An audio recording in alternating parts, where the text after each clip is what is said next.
प्रिया वर्मा जी, हरदोई से। जी, राधे राधे राधे महाराज जी। महाराज जी, मेरा स्वभाव है कि सही को सही, गलत को गलत कहती हूँ। इस वजह से मेरे परिवारजनों से मेरी बनती नहीं, चाहे मैं हूँ या कोई और हो। किसी के साथ गलत या अन्याय बर्दाश्त नहीं करती। कई बार बड़े झगड़े हो जाते हैं। मैं क्या करूं महाराज जी? मैं क्या बदलूं अपने आप को, या मतलब कैसे करूं महाराज?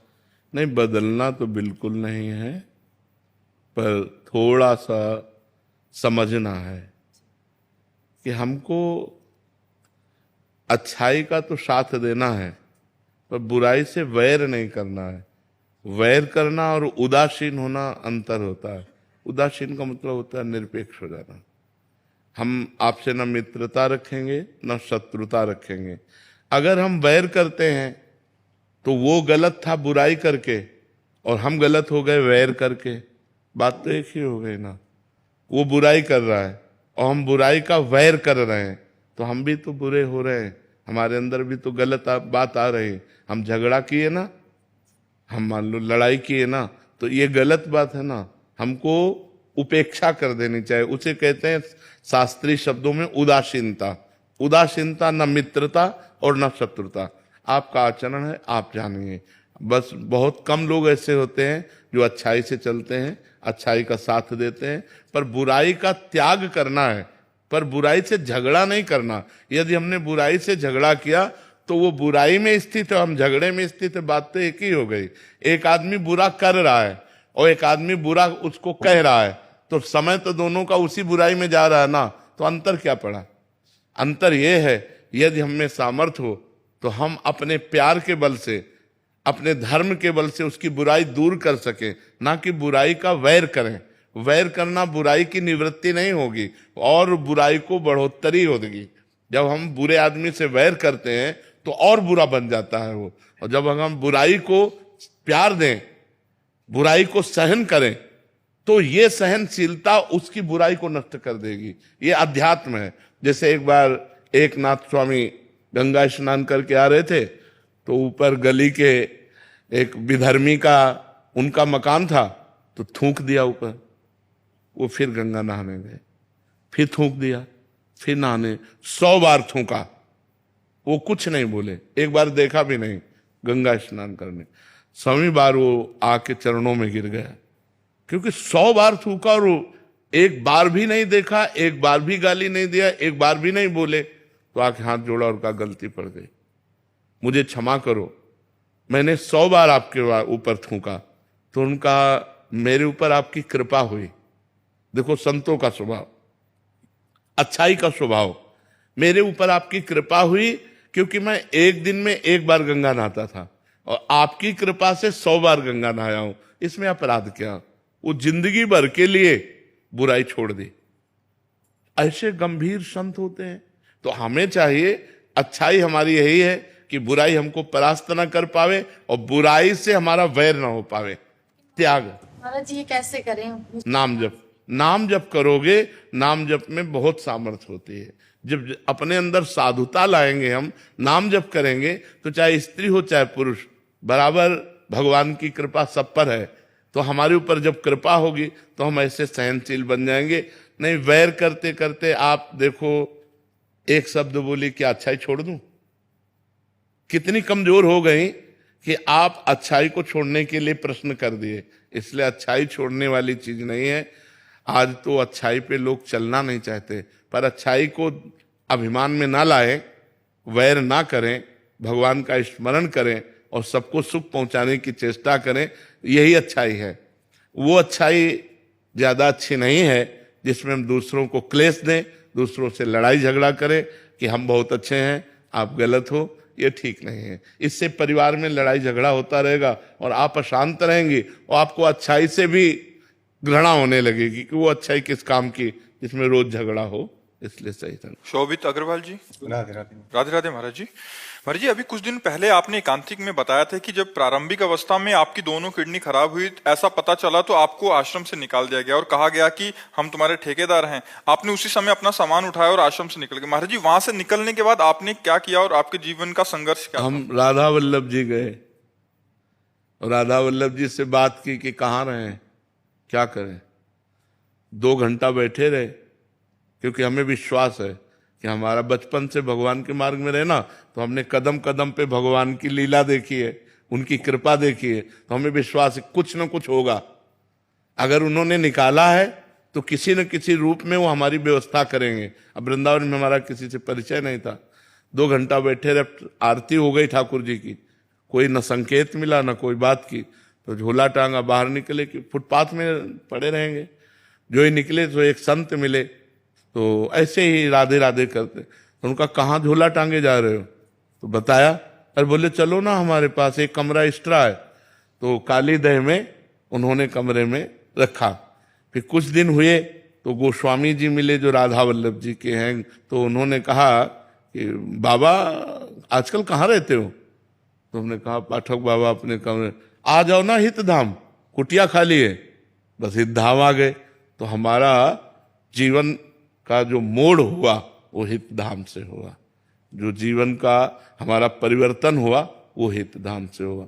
10वें वर्ष हितधाम में रहे, तो एक छोटी सी कुटिया थी, मतलब जिसमें पैर फैलाएं तो दीवार इधर इधर इधर, बस एक बाथरूम जैसी, और ऊपर छत टूटी हुई और बिजली का कनेक्शन नहीं।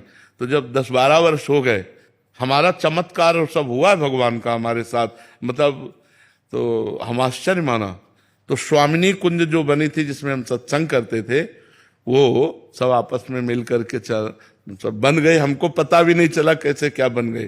और बस फिर राधा के कुंज बनी, तो अब धीरे धीरे देख ही रहे सब, यहाँ तक ऐसे जीवन यात्रा हुई। हितधाम तक भिक्षा मांग के खाते थे, तो वास की व्यवस्था हितधाम में जब हुई, वो वहां से जीवन पलटा हमारा। वहां से जीवन पलटते पलटते अब देखो ये जीवन आ गया कि भगवान समाज की सेवा दे दी, वैसे बैठकर बात करने का, और लाखों लोग प्यार करते हैं। तो भगवान की कृपा से जिसको कोई पानी देने वाला नहीं था, आज हजारों लोग प्यार करने वाले हैं। ये भगवान का सब दिन होत ना एक समान, एक समय वो था और एक समय ये है। प्रभु एक छोटा सा प्रश्न है कि जैसे मैं गृहस्थ हूँ, संसार के सारे काम करता हूँ, भजन भी कभी होता है कभी उतना नहीं होता, तो हमेशा ये थोड़ा सा डर लगा रहता है कि कहीं माया एकदम से गिरा ना दे। हाँ, अगर आप समय को समर्पित करते रहे, जैसे 8 से 9 बजे तक आपने जो भी किया उस कर्म को, और 8 से 9 बजे तक के समय को भगवान को समर्पित करते रहे, तो भगवद समर्पण कर्म से आपकी बुद्धि पवित्र होकर भगवान में लग जाएगी। जो गृहस्थ आदमी है उसका ज्यादा भजन नहीं बनता, जो हर समय माला लिए, हर समय वो कर्म परायण होता है, तो उसको चाहिए अपने कर्म भगवान को समर्पित कर दे। जैसे 8 बजे से 8 बजे तक 12 घंटे नौकरी की, तो 12 घंटे बाद हे करुणा निधान भगवान, हे जगत के स्वामी, आपकी इस सृष्टि में ये 12 घंटे काम किए, ये 12 घंटे का समय और काम आपके चरणों में समर्पित, तो ये भगवद अर्थ कर्म उसको भगवत प्राप्ति करा देगा। भगवान ने हर रास्ता इसीलिए बनाया है कि हर जीव का मंगल हो जाए। तो जो बहुत क्रियापरायण है वो अपने क्रिया योग, कर्म योग को भगवान को समर्पित कर दे, तो उनका काम बन जाए। अजय राय जी। श्री हरिवंश। श्री हरिवंश महाराज जी। महाराज जी, जैसे आपने बताया कि ये मन 2 चाल चलता है, एक तो क्रिया कर देता है, दूसरा चिंतन कुछ और चलता रहता है, परंतु महाराज जी मेरे ये पापी मन 3 चाल चल रहा है महाराज जी। जैसे शरीर से कोई क्रिया कर रहा है, वाणी से नाम चल रहा है, और चिंतन तो भोग विलासों और गंदी बातों का हो रहा है महाराज जी। ऐसे में बहुत परेशान हो गया हूं महाराज जी, निरंतर जप करने का भी प्रयास कर रहा हूँ, बट अंदर ही अंदर सुकून नहीं। उसे बहुत बढ़िया है, अगर नाम चल रहा है तो तुम चिंता मत करो, सब ठीक हो जाएगा, सब ठीक हो जाएगा।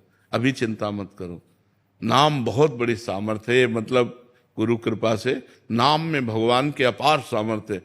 भाव कुभाव अनख आलसहु, नाम जपत मंगल दिशि दसहु, 10 दिशाओं में मंगल हो जाएगा, तुम चिंता मत करो। ये चाहे 14 चाल चलने लगे, ये कुछ नहीं बिगाड़ पाएगा यदि नाम चल रहा है। और भगवान का नाम यदि नहीं चल रहा तो हानि हानि है, फिर उसमें लाभ नहीं है। भगवान का चिंतन, हरि स्मृति सबसे बड़ी चीज। पूरी गीता जी सुनने के बाद अर्जुन को क्या मिला? नष्टो मोहा स्मृति लब्ध्वा त्वत्प्रसादान मयाच्युता, आपके कृपा प्रसाद से हे श्री कृष्ण मुझे अखंड स्मृति प्राप्त हो गई, मोह का नाश हो गया। बस भगवान की स्मृति ही सब कुछ है। यदि भगवान का नाम चल रहा है, भगवान का चिंतन चल रहा है, तो चिंता करने की जरूरत नहीं, सब मंगल हो जाएगा, 10 दिशाएं मंगलमयी हो जाएंगी। भाव कुभाव, जैसे हमारा भाव नहीं बन रहा, मन कहीं और जा रहा है, क्रिया कुछ और हो रही, केवल मुख से हम राधा राधा रट रहे। भाव कुभाव अनख आलसहु, नाम जपत मंगल दिशि दसो। दसों दिशाओं में मंगल होगा, अमंगल नहीं हो सकता, चिंता न करो। आशीष जी, महाराज जी आपके चरणों में कोटि कोटि। महाराज जी मैं आपकी शिक्षाओं का पालन कर रहा हूं और नाम जप भी कर रहा हूं महाराज जी, फिर भी महाराज जी अंदर जो विकार हैं महाराज जी, कभी कभी शंका होती है कि नाम जप सही तो चल रहा है महाराज जी। देखो, विकार आज के नहीं हैं, विकार आज के नहीं हैं, अनंत जन्मों के हैं। हम कई बार एकांतिक में बताया है कि जैसे मैसेज डिलीट करना हो तो सामने मैसेज आता है ना, तो अब एक काम का मैसेज आया, डिलीट हुआ, फिर उसी काम के करोड़ों मैसेज सेम टू सेम है, तो हमको भ्रम हो जाता है कि डिलीट होता है कि नहीं होता। भले वही मैसेज करोड़ों हो और हमको एक एक डिलीट करना है, तो करोड़ों बार वो आएगा, तो हमको लगता है कि डिलीट हुआ कि नहीं डिलीट हुआ। वो डिलीट हो गया, ये नया है। अनंत जन्मों से दुर्वासनाएं परत की परत हमारे हृदय में जमा है।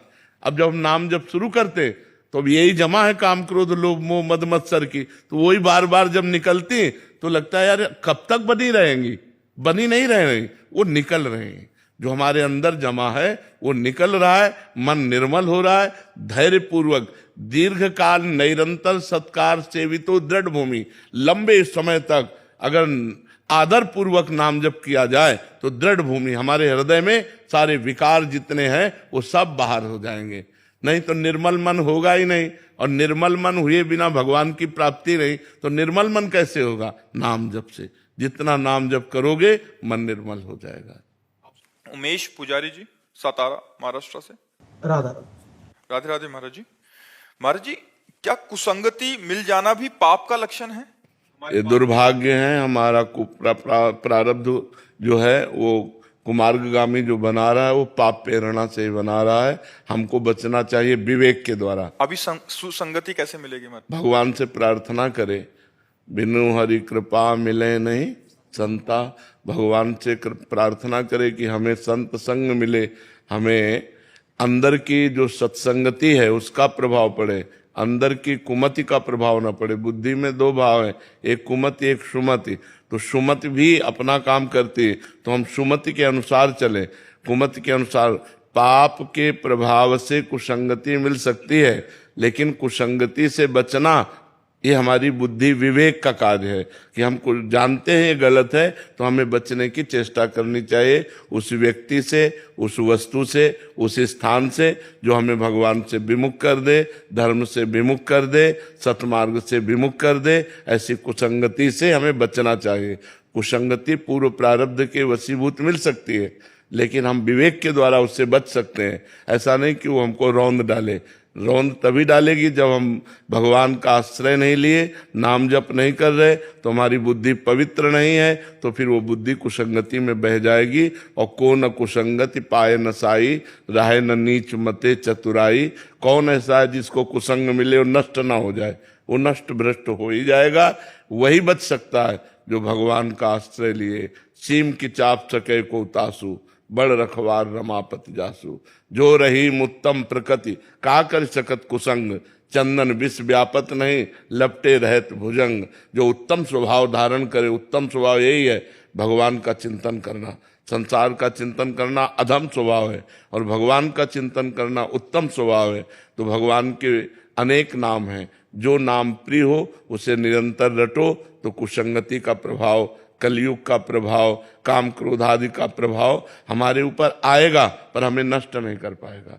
यदि नाम चल रहा है तो नाम छूटा तो कहा हनुमंत विपत्ति प्रभु सोई, जब तो सुमिरन भजन न होई। वही विपत्ति, वही संगति का प्रभाव हमारे हृदय में पड़ जाएगा जब नाम नहीं चल रहा। नाम चल रहा है तो विपत्ति नहीं है, फिर संगति चाहे जितनी गलत हो वो हमारे ऊपर प्रभाव नहीं डाल पाएगी, क्योंकि भगवान का नाम पहरा दे रहा है। नाम पहारू दिवस निश्चित, रात दिन जो नाम जप रहा है उसका अमंगल नहीं हो सकता। इसलिए खूब नाम जप करो और भगवान से प्रार्थना करो कि सुसंगति मिले, संतों का संग मिले। महाराज जी, आपके श्रीमुख से सुना है कि पुण्य पुंज बिन मिले ना संता, तो आज के पुण्य जो करेंगे उसके परिणाम स्वरूप भी संतों का दर्शन होगा हाँ, या- ऐसा हो सकता है, ऐसा हो सकता है। हम तीर्थ अवगाहन करें, परोपकार करें और भगवान से प्रार्थना करें तो फिर मिल सकता है, फिर संतों का संग मिल सकता है। सुकृतवान को ये लाभ मिल सकता है।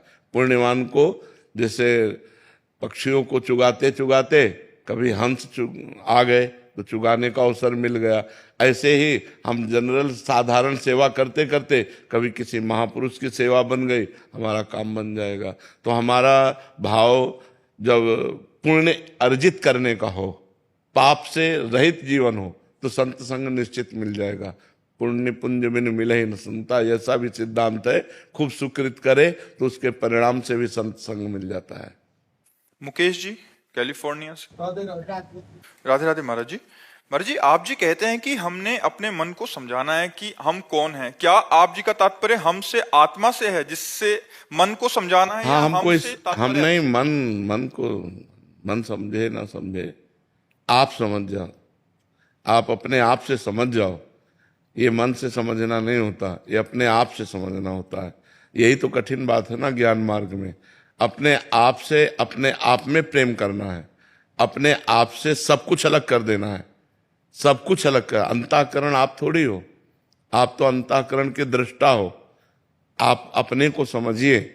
आप ना स्थूल शरीर है, ना अंतःकरण है, ना इंद्रियां हैं, न इनके भोग आप भोगते हैं, न इंद्रियों द्वारा कोई कार्य करते हैं। पर ना करते हुए भी आप कर्ता बने हुए हैं, ना भोगते हुए भी आप भोक्ता बने हुए हैं। इसलिए आपको फंसना पड़ेगा। महाराज जी, जैसे हमने अपने मन को समझाना है, तो ये जो हम है, नहीं, आप मन के आगे जा ही नहीं पा रहे ना, बिना भजन के कैसे जा पाओ। हम कह रहे मन को समझाना नहीं है, मन को समझाना नहीं। आप समझ जाओ, मन समझ जाएगा। आप अपने को जानते ही नहीं हो तो क्या समझो। आप कौन है? आत्मा, परमात्मा स्वरूप, तत्त्वम असि। प्रश्न करे कि जैसे मैं कौन हूं, तो वेद उत्तर दे रहा है, तत्त्वम असि, तुम वही परमात्मा स्वरूप हो। अब भगवान का अंश भगवत स्वरूप होता है ना। ममैवांशो जीव लोके जीव भूता सनातना मना कष्टान इंद्रियाण प्रकृति स्थान कर सती। वो प्रकृति के आकर्षण में, मन और इंद्रियों के चक्कर में फंसकर अपने आप को भूल गया। अपने आप को जान लो तो मन पवित्र हो जाएगा, तन पवित्र हो जाएगा, क्योंकि आप परम पवित्र हैं। अब अपने आप को तो हम जान नहीं पा रहे, मन तक हमारी पहुंच हुई है कि हमारा मन ठीक हो जाए तो सब ठीक हो जाए। महाराज जी, आत्मा मन को समझाती है कि ये गलत नहीं करना, ये इस तरह से गलत रास्ते पे नहीं जाना। आत्मा निर्लेप है, ये बुद्धि समझाती है। जो समझाने का कार्य है वो बुद्धि का है, जो संकल्प विकल्प करने का कार्य वो मन का है, जो चिंतन का कार्य है वो चित्त का है, जो क्रिया को स्वीकार करना और अस्वीकार करना, भोक्ता और कर्ता भाव, ये अहंकार का है। अंतःकरण चतुष्टय में मन बुद्धि चित्त अहंकार। आत्मा इनका दृष्टा है, साक्षी मात्र है। वो कोई क्रिया नहीं करता, उसके द्वारा कोई भी भोग नहीं भोगे जाते। वो निर्विकार सच्चिदानंदमय है। तभी तो मोक्ष को प्राप्त हो जाता है जीव, जब अपने स्वरूप को जान जाता है। जहां स्वरूप का अनुभव हुआ तो नहीं स्वात्मारामम विषय मृग तृष्णाम भ्रमयति आत्माराम पुरुष आ ब्रह्म स्तंभ पर्यंतम सर्वम मायामयम जगत। ऐसा जानकर निर्लेप और निर्विकार हो जाता है। पर यह ज्ञान प्राप्त होना बहुत कठिन है। सुन लेना, बोल लेना अलग बात है, लेकिन इसका अनुभव होना अलग बात है। जब अनुभव हो जाएगा तो कोई भी विषय आप पर प्रभावित नहीं करेगा। कोई भी काम, क्रोध, लोभ, मोह, मद, मत्सर, इनका प्रभाव ना अभी है ना आगे रहेगा। अब भी नहीं है, पर ना होते हुए भी हम स्वीकार किए हुए हैं। इसलिए हमको भास रहा है जैसे स्वप्न में कोई भी पदार्थ, वस्तु, व्यक्ति, स्थान नहीं होता, पर भासता है जब तक हम जगेंगे नहीं। ऐसे ही जब तक हम अज्ञान से पूर्ण रूप से जगेंगे नहीं, मोह निद्रा से, तब तक ये स्त्री पुरुष जड़ चैतन्य दुख सुख आदि द्वंद्व बने रहेंगे। और जब हमें शुद्ध ज्ञान हो जाएगा तब ये द्वंद्व सब नष्ट हो जाते हैं। महाराज जी, आत्मा सिर्फ सुनती है और देखती है या बोलने की भी शक्ति होती सुनने का काम श्रवणेन्द्रिय का है, बोलने का काम वाक्येंद्रिय का है, देखने का काम नेत्रेंद्रिय का। वो कुछ नहीं करती, अभी तुम्हारी पहुंच ही नहीं, तभी तो कहा अंतःकरण तक तुम केवल बात करते हो, आत्मा तक तो पहुंचने की बात ही नहीं। भाई वो सुनना किसका काम है? श्रवणेंद्री का। देखना किसका काम? नेत्रेंद्री का।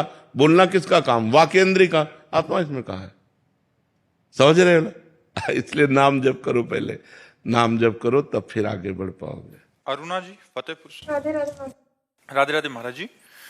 गुरुदेव भगवान, वृंदावन में सभी भक्तों को रोते देखा है, मतलब भाव में, ऐसा अन्य पंथों में नहीं देखा जाता है, धर्म में ऐसा क्यों महाराज जी? अलग अलग अलग भाव है, अलग। ये रोने का देश है, इसको प्रेम देश कहते हैं, और प्रेम में यही थाती मिलती है, रोना, सिसकना, तड़पना, आहों की जागीर, ये प्रेम का स्वभाव होता है। अपने प्यारे के विषय में चिंतन करके या तो आनंद में रोना और या विरह में रोना, ये रोने का देश है। तो यहाँ जब भाव बढ़ता है तो आनंद अश्रु बहने लगते हैं, या तो फिर विरह अश्रु। दो प्रकार के आंसू होते हैं, एक आनंद के, मिलन के, और एक विरह के होते हैं। यहाँ के प्रेमियों में ये दो ही बातें देखी गई हैं। और नाम ले ले करके, पुकार पुकार करके, तड़प तड़प करके उनके लिए रोना, और मिल गए तो आनंद में रोना, आनंद में अश्रु प्रवाहित होते हैं। तो ये प्रेम देश वृंदा विपिन, वृंदावन धाम, ब्रज 84 कोस, ये प्रेम देश है। यहाँ की रज में प्रेम समाया हुआ है, यहाँ की लता पता में प्रेम समाया हुआ है। तो जब यहाँ कोई उपासना करता है तो उसके अंदर भी रंग आ जाता है। इस रजरानी का इतना बड़ा महत्व है कि उद्धव जैसे महात्मा कहते हैं, मैं यहाँ की लता गुल्म औषधि बन जाऊं, जिससे वृंदावन की रज, ब्रजवासियों की चरण रज हमारे ऊपर उड़कर पड़े और मैं भी प्रेम को प्राप्त हो जाऊं। इसी रजरानी का प्रभाव है कि भगवान के लिए आंसू आना बहुत बड़ी बात है। आंसू तो सबके आते हैं, कौन नहीं रोता, पर कोई अपने तन के लिए रोता है, कोई तन संबंधी के लिए रोता है, कोई धन के लिए रोता है। भगवान के लिए कोई रोए, अहो भाग्य, अहो भाग्य, धन्य भाग्य है। सतरत सतरत सा लोकांतारेति, वो स्वयं तर जाता है, स्वयं तर जाता है, लोगों को तार देता है। मम भक्ति युक्तो भुवनम पुनातु, जो भगवान के लिए रोता है, जो एकांत में बैठ करके भगवान के लिए रो रहा है, नाथ हे करुणा, धन्य है। वही तो जगत को पावन करने वाला महात्मा है, जिसके आंसुओं से भूमि भींगती है भगवान के विरह में या भगवान के मिलन में। तो धन्य है उनका जीवन। इसलिए ये देश प्रेम देश है, यहाँ प्रेम की महिमा है। ये साधना भूमि नहीं, ये सिद्ध भूमि है। ये प्रेम, यहाँ बड़े बड़े सिद्ध महापुरुष भी याचना करते हैं, शिव सनकादिक, जो रज चाहत सो रज शीस चढ़ाऊं, किशोरी तेरे चरणन की रज पाऊं। बड़े बड़े ब्रह्मा शिवादि भगवत स्वरूप महापुरुष भी यहाँ का वास चाहते हैं, यहाँ की रजरानी को माथे पे चढ़ाना चाहते हैं। अनिल जी। राधे राधे स्वामी। राधे राधे महाराज जी। महाराज जी, आत्मज्ञान प्राप्ति के लिए समादिष्ट गुरु से प्रार्थना करने से जीवन में जीवंत गुरु का आगमन होता है क्या? ऐसा भी हो सकता है, जब आप उनसे प्रार्थना करोगे तो किसी न किसी रूप में अपने आकर के आपको उपदेश देंगे। जब हम किसी महापुरुष का आश्रय लेते हैं तो महापुरुष और भगवान अभेद हो जाते हैं। ब्रह्मविद ब्रह्म ही भवति, जो ब्रह्म को जान लेता है वो ब्रह्म स्वरूप हो जाता है। तो अब अव्यक्त तो वो हो चुके, अंतर ध्यान हो चुके, तो भगवान के स्वरूप हो चुके। जब उनका चिंतन करेंगे तो भगवान संयोग बना देंगे, किसी न किसी महात्मा से मिला देंगे, जिससे हमारा जो मार्ग अवरुद्ध हो रहा था, जहां हम रुक रहे थे, लड़खड़ा रहे थे, हम आगे बढ़ जाएंगे। महाराज जी, जैसा आत्मज्ञान प्राप्त करने के लिए हम समाधिस्थ गुरु से प्रार्थना करते हैं, तो वो जीवंत सदगुरु को हमारे जीवन में ला देते हैं। लेकिन जीवंत गुरु लाने के बाद फिर हम जो दीक्षा पाते हैं उनसे, तो फिर से समाधिस्थ गुरु कार्य हम कर सकते हैं। हमको भावना कर लेनी चाहिए जीवंत गुरु में कि पूर्ण पर ब्रह्म परमात्मा मेरे उद्धार के लिए आया। अब द्वैत नहीं रखना चाहिए, वो अलग और ये अलग, ऐसा नहीं रखना चाहिए, क्योंकि गुरु साक्षात पर ब्रह्म, ये हमें बुद्धि लानी है। गुरु साक्षात पर ब्रह्म, तस्मै श्री गुरुवे नमः। गुरु में अगर लघु भाव रहा तो समाधिस्थ महापुरुष में श्रेष्ठ भाव और जीवंत गुरु में लघु भाव, तो कभी काम नहीं बन पाएगा। हमको यही भावना करनी है कि वही महापुरुष इस रूप में आए हैं, अब जो ये आज्ञा करेंगे हमको वैसे चलना है। तो परमात्मा तो सर्वत्र है ना, फिर गुरु तो परमात्मा स्वरूप है ही। हम अपने गुरुदेव में पूर्ण रूप से ब्रह्म भाव कर पावे, यही हमारी साधना है। और जब गुरु में ब्रह्म भाव हो गया तो ब्रह्मानुभूति अपने आप हो जाएगी। गुरु साक्षात परब्रह्म, ये बात आना बहुत कर। गुरु तो लाखों लोग बनाए, लेकिन गुरु साक्षात परब्रह्म ये अनुभव नहीं होता। साक्षात परब्रह्म से हम बात कर रहे हैं, साक्षात परब्रह्म का हम दर्शन कर रहे हैं, ऐसा का अनुभव होता है? ये होता है एक अच्छे संत है, बहुत इतनी बात आई कि अच्छे संत है, पता नहीं समाधिस्थ है कि नहीं है। हमारे मनुष्य बुद्धि गुरु के प्रति जो होती है वो नहीं निकल पाती। अगर ब्रह्म बुद्धि आ जाए तो फिर ब्रह्म दो नहीं है, एको ब्रह्म द्वितीयो नास्ति। तो वही साक्षात परब्रह्म तो गुरुदेव के रूप में विराजमान है। अब हम और कौन समाधिस्थ महापुरुष का चिंतन करें, वही है, इस रूप में आ गए हैं। बस ये भाव बदल, यही मानना है कि वही है, ये इस रूप में आया। बिल्कुल, बस बस बस बस जी। नितिन जी। श्री हरिवंश। श्री हरिवंश महाराज जी। महाराज जी, मेरे में ऐसा कुछ नहीं है जिस पर मैं अभिमान करूं, फिर भी ये अभिमान बना ही रहता है महाराज जी। हाँ, ये अज्ञान के कारण बना रहता है। जब भजन करोगे तो अज्ञान नष्ट हो जाएगा। भजन करो, खूब नाम जप करो, राधा राधा राधा, राम राम राम, कृष्ण कृष्ण, हरि हरि, जो नाम प्रिय हो, खूब नाम जप करो। नाम जप से सब ठीक हो जाएगा। 5 वर्ष के प्रहलाद जी परम ज्ञानी महात्मा हुए केवल नाम के प्रभाव से। जो नाम हरि का जपा तो इतने विशुद्ध महात्मा हुए कि सर्वत्र भगवत बुद्धि, यहाँ तक कि खंभे से भगवान को प्रकट कर लिया। सर्वत्र भगवत बुद्धि, नाम जप का बहुत बड़ा प्रभाव है। इसलिए नाम जप करो तो सब ठीक हो जाएगा। षड विकार जित अनघ अकामा, 6 विकारों पर विजय वो प्राप्त कर सकता है जो नाम जप करता है। काम क्रोध लोभ मोह मद मत्सर अनग निष्पाप हो जाता है। अकामा, कोई कामना नहीं रहती। भगवान के नाम में बड़ी सामर्थ्य है, खूब नाम जप करो। शिवानी जी जलंधर से। राधे राधे महाराज जी। महाराज जी, भक्ति रस से प्रेम रस में जाने के लिए क्या करना चाहिए? भगवान का दृढ़ आश्रय, संसार के भोगों से वैराग्य, शास्त्रों में भगवत लीला चरित्र भगवत गुणगान जो किया गया है, खूब मन लगाकर पढ़ना और सुनना, और निरंतर नाम जप और साधु संग, इसी से प्रेम हो जाएगा। पहले दृढ़ आश्रय भगवान का ले, भगवान के सिवा हमारा कोई नहीं। जैसे मीरा जी कह रहे हैं, मेरे तो गिरधर गोपाल दूसरों न कोई। फिर शास्त्रों में जो भगवान के लीला चरित्र हैं उनका गायन करें, उनको खूब सुने, तो हमारी भगवान से रति होती है। हमारे हृदय में जो विकारात्मक भाव है, गंदी बातें हैं, उनका हम त्याग करें, खूब नाम जप करें, साधु संग करें, तो भगवान से हमारी जो साधारण भक्ति है वो प्रेम भक्ति में परिवर्तित हो जाएगी। और इसके लिए साधु संग अनिवार्य है। भक्ति स्वतंत्र सकल सुख खानी, और बिन सत्संग न पावई प्राणी। भक्ति परम स्वतंत्र है, भगवान को अधीन करने वाली है, पर बिना संतों के संग के भक्ति का प्रादुर्भाव नहीं होता। जब हम साधु समागम करते हैं तो संतों के वचन से, उनके दर्शन से, उनकी भगवत प्रीति से हमारे अंदर भी भगवत प्रीति का प्रादुर्भाव होता है। विशेष बात यह है कि ये एक संक्रामक रोग जैसा प्रेम है। संक्रामक रोग जैसे हमारे हो, आप हमारा ज्यादा सानिध्य, जैसे खान पान जूठन इस तरह, तो आपके हो जाएगा। ऐसे ही कहा गया कि जो भगवत प्रेमी महात्मा है, तिनकी संगति रहत जाति कुल मद सब नंसई। उनकी संगति रहने से सारे अहंकार, सारे विकार दूर हो जाते हैं। बोले जूठन लय पावे सदा। ऐसे महापुरुषों का उच्छिष्ट मिल जाए, उनकी चरण रज मिल जाए, उनका चरणामृत मिल जाए, वो हमको कृपा दृष्टि से देख दें, तो हमारे अंदर प्रेम प्रकाशित हो जाए। प्रधान तो भगवान की कृपा, और साधन ये कि भगवान का आश्रय, शास्त्रों का स्वाध्याय, संसार के गलत भोगों से वैराग्य, भगवान के नाम का जप और साधु संग। महाराज जी, इसमें एक श्रद्धा जैन जी। राधे राधे महाराज। राधे राधे महाराज जी।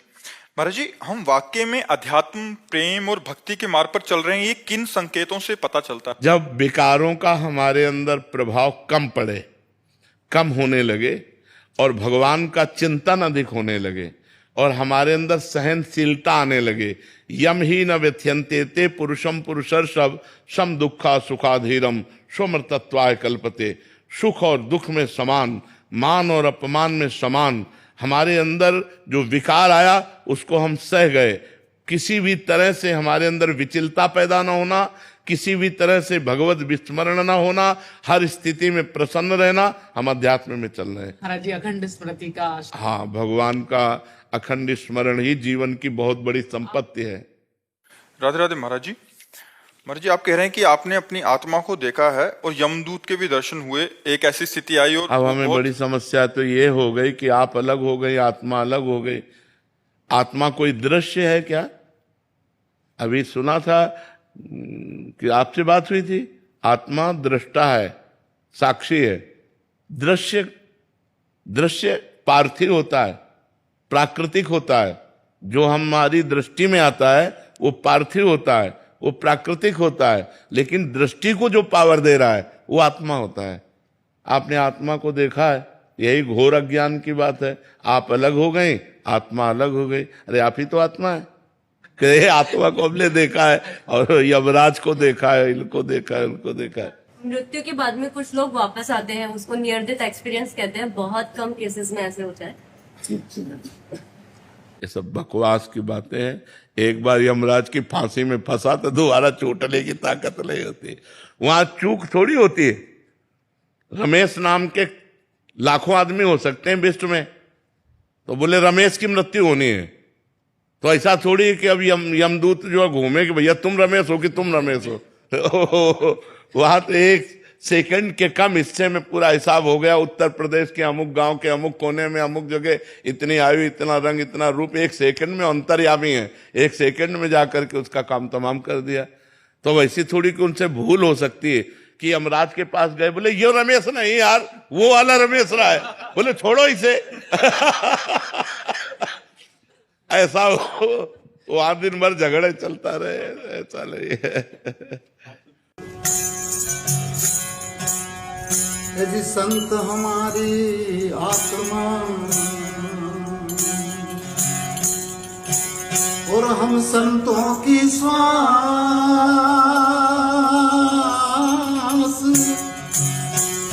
संतों में हम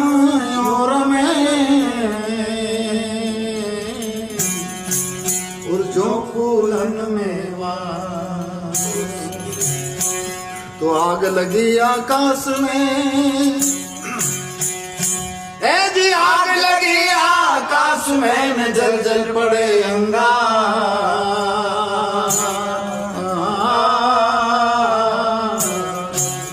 ऐसे संत न होते जगत में, जल मरता संसार।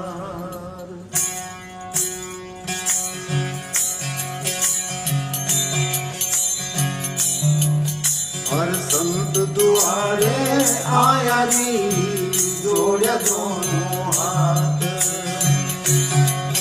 हर संत दुआरे आया री, जोड़े दोनों हाथ। जोड़े दोनों हाथ सकीरी, करूं ज्ञान केरी बात। संत दुआरे आया री, जोड़े दोनों हाथ। हर सदगुरु द्वारे आया री, जोड़े दोनों हाथ। हर सदगुरु आया, शब्द सुनाया, निज मन हो गया हाथ। हर सदगुरु आया न शब्द सुनाया, निज मन हो गया हाथ। हरे सत शब्द की सेण बताई, माला जपूं दिन रात। संत दुआरे आया री, जोड़े दोनों हाथ। वो सदगुरु द्वारे आया जी जोड़ा दोनों हाथ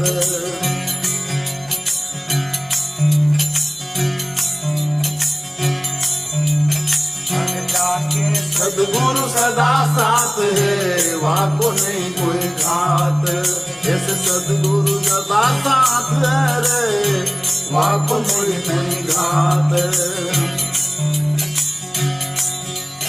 हर निज भक्ति को बीज रोप्यो रायो संत को खाट संत तुम्हारे आया जी जोड़ा दोनों हाथ हर पूरा गुरुद्वारे में आया जी जोड़ा दोनों हाथ हर पांचों चोर पकड़ बस की ना सतगुरु मारी है लात हाँ पांचों चोर पकड़ बस की ना सतगुरु मारी है लात हर कुकर्मों की जात बनाई ईश्वर की नहीं जात संत द्वारे आया जी जोड़ा दोनों हाथ हर सतगुरु द्वारे आया जी जोड़ा दोनों हाथ हर साहिब कबीर मोह समरथ मिल गया नोद जी माया बात हर साहिब कबीर मोह समरथ मिल गया नोद जी माया बात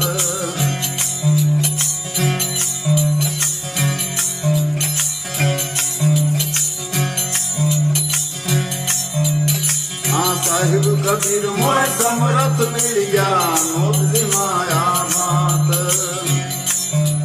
हे सत शब्द की सेण बताई माला जपू दिन रात संत द्वारे में आया जी जोड़े दोनों हाथ वो सदगुरु द्वारे में आया जी जोड़े दोनों हाथ पूरा गुरुद्वारे में आया जी जोड़े दोनों हाथ बहुत सुंदर। पुराने संतों की जैसी गायन शैली थी है ना, वही बिल्कुल एकदम समाधिस्थ हो जाए भगवान के परम यश का गायन करते हुए। बहुत सुंदर, बहुत सुंदर। आपके आशीर्वाद से ही ये गाड़ी चली और बस आपके दर्शन हो गए। महाराज जी एक प्रश्न था महाराज जी आपने अभी साधु संघ की बात कही। महाराज जी सिद्ध संत जो हैं या उस कोटि के महापुरुष हैं उनमें तो विकार आदि का कोई सवाल ही नहीं है और उनके संग से चाहे उनके सानिध्य में रहो किसी भी प्रकार का हमारे नकारात्मक नहीं, हमारी प्रेमा भक्ति और भक्ति उज्ज्वल ही होगी। महाराज जी पर आजकल एक महाराज जी प्रसंग था, आज ही का प्रश्न था, मैंने किया नहीं उसमें था कि किसी को साधक या वेश में देखा, उसका सानिध्य हुआ, वो घर में बार बार आने लग गए।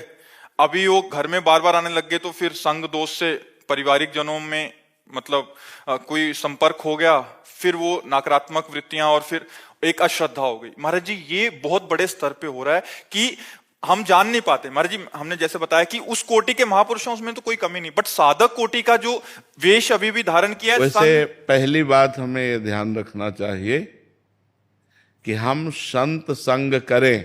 जैसे आप हमसे सत्संग किए, आप हमारी बात मानो और अपने घर जाओ और हमारी बात को अपने जीवन में उतारो तो तुम्हारा काम बन जाएगा। किसी संत से लगाव न करे सांसारिक। आप हमारे घर में आए, आपके घर हम बार बार जाएं, ये सिद्ध संतों में तो ठीक है कि जो भगवत प्राप्त संत हैं, भूल न दें कुमारक पाऊं। जैसे गेहूं चना है, उसको ऐसे बो दो तो जग जाएगा, लेकिन भून के बो तो कभी नहीं जगेगा। जो सिद्ध संत होते हैं वो भुने हुए अन्न के समान होते हैं, उनमें कभी विकार नहीं पाया जाएगा। लेकिन जो साधक होता है वो भगवान के मार्ग में चलने के लिए अभी तैयार हुआ है तो वो फिसल सकता है। और कुछ पाखंडी होते हैं जिनका कोई भगवान से मतलब नहीं, कोई साधना से मतलब नहीं, केवल भेष का आश्रय लेकर रुपया पैसा भोग, ऐसे लोगों से बचना चाहिए। देखो हम सबको इतना ज्ञान है कि एक दृष्टि में हमें पता चल जाएगा आप हमारी तरफ कैसे हेर रहे हो। पता चल जाएगा कि नहीं चल। खास करके माताओं में ये विशेष भगवान ने शक्ति रखी कि अगर पुरुष देख रहा है, आप एक बार देख लिए तो आपको पता चल जाएगा ये किस दृष्टि से देख रहा है। अगर हमको थोड़ी भी हरकत किसी साधु महात्मा में ऐसी दिखाई दे, छूने की चेष्टा, काम भरी दृष्टि से देखना, या इस तरह के उपदेश करना कि तन समर्पित कर दो, ये मतलब इस तरह के नौटंकी नाटक, वहां दोबारा नहीं जाना चाहिए और अपने घर तो बुलाना नहीं चाहिए। घर तब बुलाओ किसी संत को जब 10-5 बार उसके यहां जाकर और उसके आचरण देख लिए, उसका व्यवहार देख लिया कि पवित्र व्यवहार है। अच्छा, थोड़ी देर के लिए हम पवित्रता का नाटक भी कर सकते हैं, इसीलिए कह रहे 10-5 बार जाके हम उससे देखा। और सही पूछो तो सच्चे संतों को फुर्सत कब है तुम्हारे घर जाने की? कब फुर्सत है? वो अपने भगवान के मार्ग में, भगवान के भजन में लगे। भगवान की सृष्टि है तो अच्छे हैं तो बुरे भी हैं, बुरे हैं तो अच्छे भी हैं। असली नोट है तो नकली भी नोट है, नकली है तो उसका असली भी है। तो हमको चाहिए कि सोच समझ करके हम सत्संग करें। घर तो बुलाना तब चाहिए जब समझ ले कि भगवान की कृपा से साधु संग मिल गया। आप 1000 बार जब प्रार्थना करोगी ना, 1000 बार, तो वो हाँ कह दे तो सौभाग्य की बात है कि आपके घर उनके चरण पड़े। और जहां आपने कहा घर आओ, हाँ जाएंगे, कौन सा फोन नंबर है, समझ लो कि मतलब मामला कुछ गड़बड़ है, अभी मामला ठीक नहीं है। जब आप संत से कहोगे ना घर आ जाओ, तो उनको पहाड़ जैसा लगेगा कि यार अपना नियम छोड़ के, अपना भजन छोड़कर इनके। जब आप 100 बार रोगी, प्रार्थना करोगी, तब चलो अच्छा बच्चा, और जाके कुछ खा पी लिया, हमारा कल्याण हो, हमारा मंगल हो। ऐसा नहीं, संतों के घर जाने से हमारा घर तीर्थ हो जाता है। संत चरण रज, संत चरणामृत, संत उच्छिष्ट जहां वो पाए वो सब मंगल। लेकिन इसी बातों का दुरुपयोग किया जाता है। जो सच्चे मार्ग के पथिक नहीं है उनसे बहुत बचना चाहिए। गलत आचरण सतमार्ग में मतलब ऐसा नहीं, जैसे मान लो गृहस्थ हो आप गलत आचरण, तो हमें समझाना चाहिए नहीं बेटा, ये भगवान के मार्ग में इन बातों का प्रवेश नहीं, अपनी आदतों को सुधारो। अपने ऐसा नहीं कि और हम उसको गलत आचरणों में ढकेल दें, वो एक गिर रहा है ऊपर से लात हम और मार दें। तो ये हम लोग संतों के सहारे से ही भगवान के मार्ग में चलते हैं। अगर संत ही हमें धोखा दे दें, संत ही हमारे साथ व्यभिचार करें, संत ही हमें गंदे मार्ग में लगावें, तो संत काहे को? तो ये बातें थोड़ा बहुत प्रवीणता पूर्वक देखनी चाहिए कि ज्यादा नाटक फाटक जहां दिखाई दे बहुत दूरी बना कर रखो। क्योंकि नकली हीरा तो बहुत मिल जाएगा, लेकिन असली हीरा जो घन का प्रहार सह जाए, असली हीरे की पहचान क्या होती है? उसको ऐसे रखो और घन का प्रहार करो और वो टूटे ना, तो असली हीरा। काम क्रोध लोभ मोह मद मत्सर, इनका प्रभाव जिनके ऊपर ना हो, वो असली संत। अगर इनका प्रभाव है तो संत काहे का, फिर काहे का संत? तो ये चीजें देखनी चाहिए। ये चीजें बहुत ज्यादा जोर से चल रही, बहुत जोर से चल रही। अपने प्रवचन से, अपने लहजों से, अपने हाव भाव से जनता को मोहित करना, रुपया निकालना, विषय भोग करना, इन बातों से बचता रहे। कभी ऐसा नहीं हो सकता कि किसी संत के द्वारा तुम्हारा अमंगल हो। साधु ते होए न कारज हानि, कभी नहीं हो सकता, कभी नहीं हो सकता। जैसे ऊसर में बीज चाहे जितना बो, कभी अंकुरण नहीं होगा। ऊसर बरसई तरण नहीं जामा, संत हृदय जिमि उपज न कामा। संत के हृदय में कभी ऐसा नहीं हो सकता कि वो तुम्हारे साथ कोई गलत व्यवहार करे। अगर गलत व्यवहार कर रहा है तो संत नहीं है। हाँ, कभी कभी साधक से चूक हो जाती है, तो इसीलिए साधक को एकांतवास कहा गया है। उसको घर घर जाने के लिए अनुमति ही नहीं है। साधक को समाज से मिलने की अनुमति ही नहीं। सिद्ध पुरुषों का काम है समाज से मिलना, और सिद्ध का जो नाटक करता है तो माया थप्पड़िया देती है। अगर हम सत्य हैं तो आजीवन निर्वाह हो जाएगा। पाप को, अधर्म को छुपाया नहीं जा सकता, जैसे आग को कपड़े से नहीं छुपाया जा सकता। आग कपड़े को जला के प्रकाशित हो जाएगी, ऐसी गंदी बातें, पापाचरण खुल जाएगा। माया का काम ऐसा ही है। इसलिए हम लोगों को चाहिए कि सत्संग करें, लेकिन बहुत सोच समझ के करें। जहां अर्थ की प्रधानता हो वो सत्संग नहीं। संत निरपेक्ष होते हैं। संत का पहला लक्षण है निरपेक्षम मुनिम शांतम निर्वैरम समदर्शनम। निरपेक्ष माने तुम्हारी, चाहे जितने तुम सुंदर हो, चाहे जितने रुपए वाले हो, चाहे जितना तुम्हारा महान यश हो, उनके सामने कूड़ा हो, वो कुछ नहीं समझेंगे। निरपेक्षम मुनिम शांतम, वो निरपेक्ष रहेंगे, उनकी लाइन में सब बराबर है। उनकी लाइन में नहीं कि वो अगर तुम्हें ज्यादा प्यार दिखाने लगे तो वो संत का प्यार नहीं होगा। ध्यान रखना, ज्यादा प्यार संत जब दिखाते हैं तो वो कसौटी पे कसते हैं, वो भ्रष्ट नहीं करते, वो कसौटी पे कसते हैं। वो तुम्हारा अपमान करेंगे, फिर इसके बाद आप हाथ जोड़े खड़े हो, तब उनकी करुणा दृष्टि होगी कि हाँ अब सही बात। वो तुम्हारे प्रति आसक्त नहीं होंगे, वो तुम्हारे शरीर पर आसक्त नहीं होंगे। शरीर पे आसक्त होने वाला, धन पे आसक्त होने वाला, मान पे आसक्त होने वाला, वो संत नहीं हो सकता। संतों का ऐसा नहीं। और आज बहुत भीड़ है तो बहुत संभल के, ये भी बात बहुत संभल के, नहीं तो काल नेमी के आकर्षण में हनुमान जी भी आ गए थे, ले आ गए थे, सियाराम सियाराम सियाराम। तो हनुमान जी सोचा बड़ा भगत है, लेकिन था काल नेमी राक्षस। तो ये भी देखना है कि राक्षस भी 50 मर्डर किए हुए, हम एकांतिक में बोले थे तो अफसर बोले थे ना कि हम ही तो पकड़ के लाए थे। 50 मर्डर करके वो साधु बना था और पकड़ा गया। तो वो ऑफिसर ये जहां ये बैठे ना, यहीं बैठे थे, वो कह रहे थे, अपना पद बताया और कहा हम ही ने गिरफ्तार किया था उसको। तो अब बताओ, अब ऐसा भी तो काल नेमी है कि 50 मर्डर किए हुए और साधु वेश में है।